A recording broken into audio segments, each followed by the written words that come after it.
Good afternoon, everybody. Thanks for that warm welcome. It's a real treat to be with you today. It's always an honor to be invited to speak. I love the opportunity to take to podiums and share so many things, either about our company or our community. I have a lot of platforms that enable me to do that.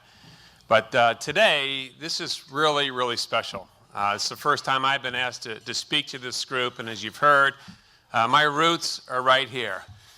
These are my people in this room.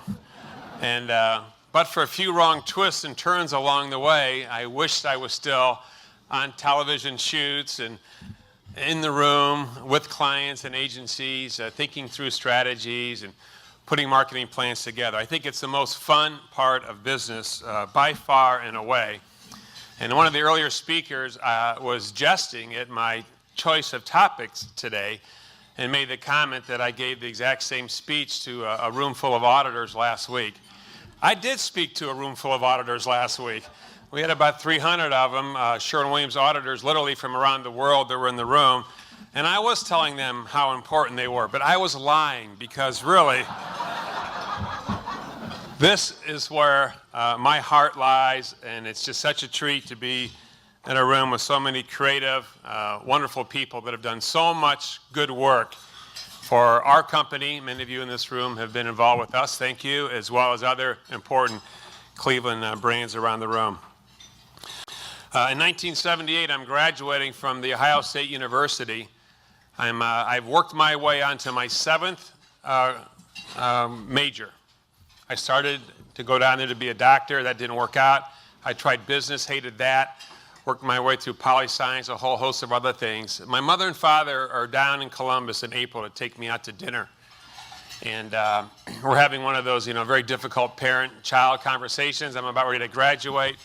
My degree that I'm going to get out in is in sociology. And I can remember my mother in great frustration saying, "And what in God's name are you planning to do with this degree?" And I said, "I think I'm going to go into advertising." At which point she about choked on her dinner roll and said, "What in God's name makes you think that you could fashion a career in advertising?" And I think that, as much as anything else, was the motivation that said, you know what, I can do this, I'm going to get in there. And I love that about our profession. I love the fact that people who read and who think and who experience life and come to this profession with education degrees and all the liberal arts disciplines and history and engineering and science, everybody's welcome under this tent. That wasn't necessarily the case last week with the auditors, I can assure you that. And so I think that this notion that there's just such a broad spectrum of folks that choose this profession has always been something that I've loved. I was lucky enough to get hired by the Melderman Fewsmith Advertising Company in Cleveland, Ohio. A few weeks out of college, I started working in downtown Cleveland. I was on the Glidden paint account. Hence began a long 37-year career of selling paint. Those of us in advertising have great designs on fast cars, exotic locales, really cool products that get to market. And I got a bucket of paint. I was very disappointed. But it's worked out okay in the long run. I did join the Cleveland Advertising Club at the time, and I can remember that they ran a program. I don't know if you still run classes for younger people, but I signed up to take this particular class so I could learn about the ins and outs of the advertising profession and network and do all the things that you do as a group. And we were broken into small teams, and we were given a product, and we had to build a campaign for this particular product. And we had a bar of soap.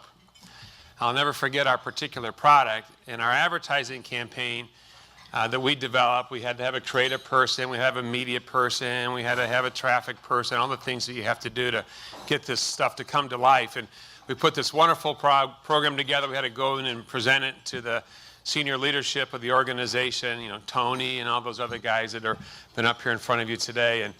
And honest to God, if Irish Spring didn't steal my idea later down the road.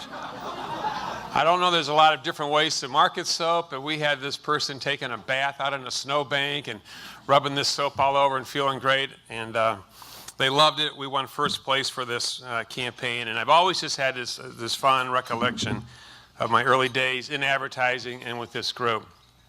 So this notion of creating a tagline that can become part of the vernacular and just build even broader brand recognition, we have a really interesting example of that at Sherwin-Williams.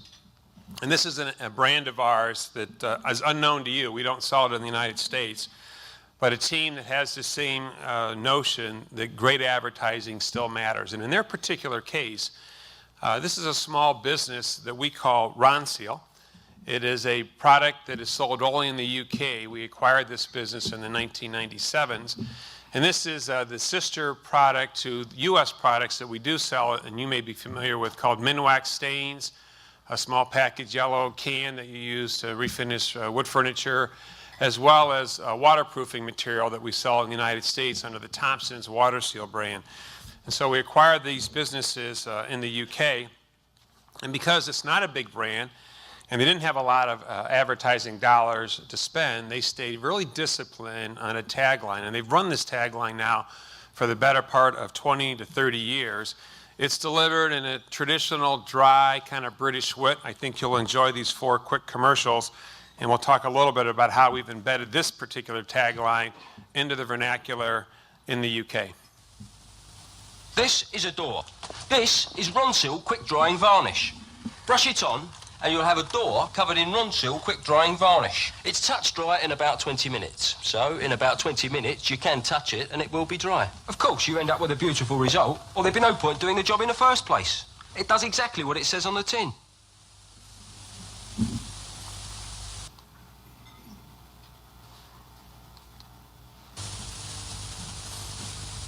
This is Ronseal quick drying wood stain. You can't miss it.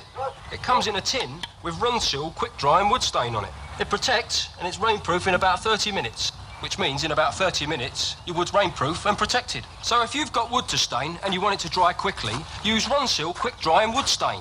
It does exactly what it says on the tin. Ronseal floor varnish. Easy to apply and makes wooden floors beautiful and tough. Ronseal floor varnish. It does exactly what it says on the tin. And one final. This is new Ronseal Perfect Finish Varnish. It comes with this clever little thing, the Perfect Finish pad. I'm using it on my doors, my furniture, and my skirting.